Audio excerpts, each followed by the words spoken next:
Hello les amis.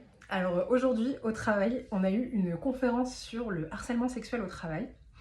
Ils ont fait venir une avocate spécialisée dans le sujet pour en fait nous expliquer les grands principes de base et pour aiguiser nos sens pour qu'on soit beaucoup plus à même de détecter des situations problématiques et aussi éviter de se retrouver soi-même dans des situations problématiques. Et donc la nana nous a raconté beaucoup de cas en fait dans lesquels elle a été impliquée en tant qu'avocate. Et il y avait une histoire qui était particulièrement lunaire et que j'ai eu envie du coup de partager avec vous parce que on a beaucoup rigolé quand elle nous a raconté cette histoire de ouf en fait. C'est l'histoire en fait de deux collègues de travail qui sont des meufs mariées, qui sont potes. Elles discutent un petit lundi matin à la machine à café, tout va bien. Et il y en a une qui dit à l'autre: oh là là, c'est chiant en ce moment avec mon mari au lit, il n'y a pas de créativité, je trouve qu'il ne fait pas d'efforts, enfin, on fait tout le temps la même chose, c'est lourd quoi. Et sa collègue, copine qui est vachement sympa apparemment, lui dit: écoute, tu sais quoi, ce qu'on peut faire, c'est que moi et mon mari, on se filme, je t'envoie la vidéo, tu la montres à ton mari, comme ça, ça lui donnera peut-être des idées pour vous deux, quoi.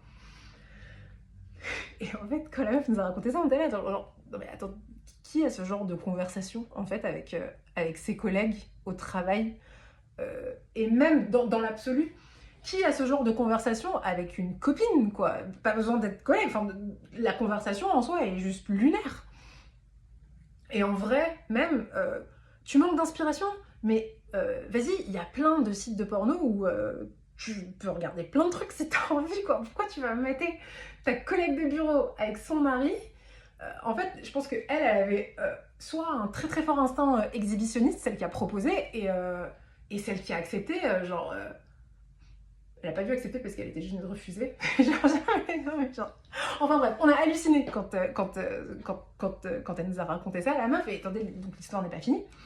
Donc, le couple se filme, ils envoient la vidéo, la nana montre ça à son mari, et apparemment, il a bien aimé la vidéo au point de la partager avec un pote à lui. Et quand la nana qui s'est filmée avec son mari a appris ça, elle a poursuivi sa collègue en justice et elle a gagné le procès. Pourquoi? Parce qu'à la base, euh, quand elles ont discuté de cette vidéo, il avait été convenu uniquement que ce soit la collègue et son mari qui voient la vidéo et pas le pote random du mari de la collègue. Et donc en fait, ça nous a fait sourire, enfin même plus que sourire, la vérité, on a beaucoup rigolé quoi, parce que en fait, ce qui se passe, c'est qu'une meuf qui se met dans une situation où clairement elle s'expose à des problèmes parce que c'est pas délirant en soi qu'il y ait des forwards de ce genre de vidéos, et ben c'est quand même elle qui a gagné. Mais voilà, la logique fait que non, non, elle a gagné même si elle a fait un truc hyper problématique, quoi. Enfin, à risque, on va dire, conduite à risque. Voilà, donc après, à la fin de la conférence, l'avocate a vraiment insisté sur le fait que, bon, les mecs, on a fait beaucoup de blagues, parce que c'est comme ça que je peux vous raconter, c'est comme ça qu'on peut en fait parler de ce sujet qui est extrêmement gênant, mais vous imaginez bien que les gens qui sont dans ce genre de procès, ils sont dans des grandes souffrances, en fait, quand ils vivent ça. Elle a aussi raconté des histoires où c'était pas genre complètement abused, mais vraiment des fois des gens qui se retrouvent attaqués alors qu'ils n'avaient pas pensé qu'il y avait un problème, quoi. Elle a aussi raconté des histoires comme ça, et pour ces gens-là qui vraiment n'ont vraiment pas pensé à mal quand ils ont... enfin bon, je rentre pas dans les détails parce que...